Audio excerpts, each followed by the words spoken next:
All right, welcome back to the Tool World Podcast. I'm your host, David June. I'm here with...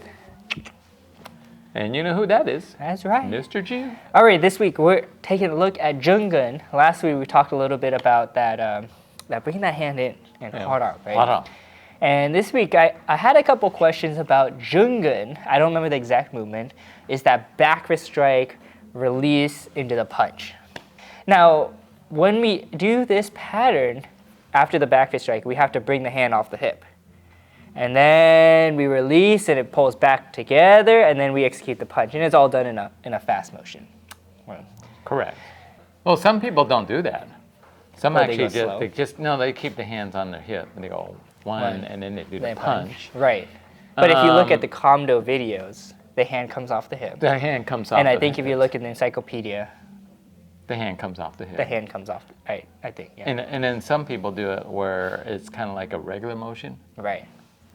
1, 2, right? But the technique is performed in a fast motion. Right. So we're going to be talking about the hand that comes off the hip that goes into that punch.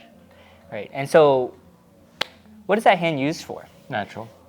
Natural. Natural. Oh, I think let's start with one thing that you might think about is that could it be a reaction hand? Yeah. So, I mean, why would we have a reaction hand, though? Well, I think, first of all, when we talk about reaction hand, what does that mean? I think when we think about reaction hands, or I think about it anyway, if I punch, there's my action, my other hand comes to my belt, that's a reaction type of technique. Mm-hmm. But that's not always the case. So, for instance, we don't always have a reaction hand. If I'm doing a front, like in Dosan, you're doing a wedging block, you kick, but you don't pull the hand back, the hand's supposed to stay out front. Right. So you don't always have that. And that when you do like a side piercing kick, what is a reaction hand? Because sometimes a middle side piercing kick, we're supposed to perform a punch, but it's not going in the opposite direction like we're doing a sitting stance punching, right? Mm-hmm. It actually goes in the direction of the kick. So yeah. I think what that terminology, reaction hand, what it is that the hand has to move with the body. So we don't want to hold our arms tight and then execute techniques like a kick. Mm-hmm. Or not just one movement of the arm and the other arm is not moving with it. Right. In general, we need to get both of them to move. Yeah. And that's what I would call that reaction hand. Mm-hmm. So let's go back to Joong-Gun. Could that be a reaction hand? Partly it is a reaction hand, but I don't think that's the real reason why it is. I mean, partly it is, but I think it really is that it's a fast motion. So when you think about fast motion, it's easier to talk about the kick, punch. If I'm doing punches, right, in a fast motion. So one technique comes out, the hand's in the belt, and as the other one comes back, the other one's going out already. So we don't have this kind of a pause in between. That's kind of a regular motion, if you want to call it that. So there is no pause in between the two punches when we're talking about that particular technique. So that's what kind of defines fast to me. And so in Joong-Gun, when I release, the other hand is already in motion for the punch.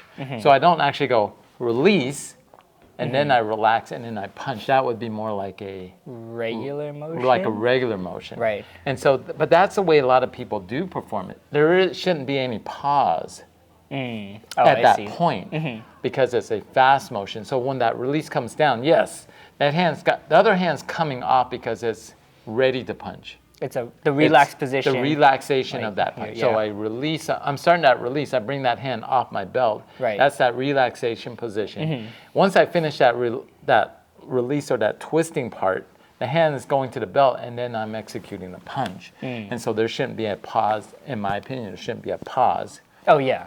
Right. At that point. Right. So it's more really the intermediate hand position or the way the punch is to be performed.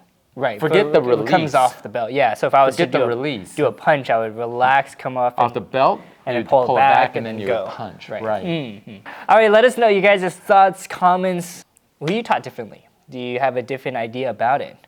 And you know, a lot of the things that we talk about here on the podcast is what you learned from what you were taught. It's not like the encyclopedia talks about that stuff. Well, no, it doesn't. Because it's just photos. It's just photos. So, and a description. yeah. And then, well, and that's kind of important, you know. You got to look at, like, your training should be, you have to have a good instructor that's been taught properly, I guess. Right. But again, it's going to be interpretation of what they're taught. And then you have to have a good reference material, Right. right? So you got to be able to go back because you can't remember Right. everything. Right. That's why some of those IICs important.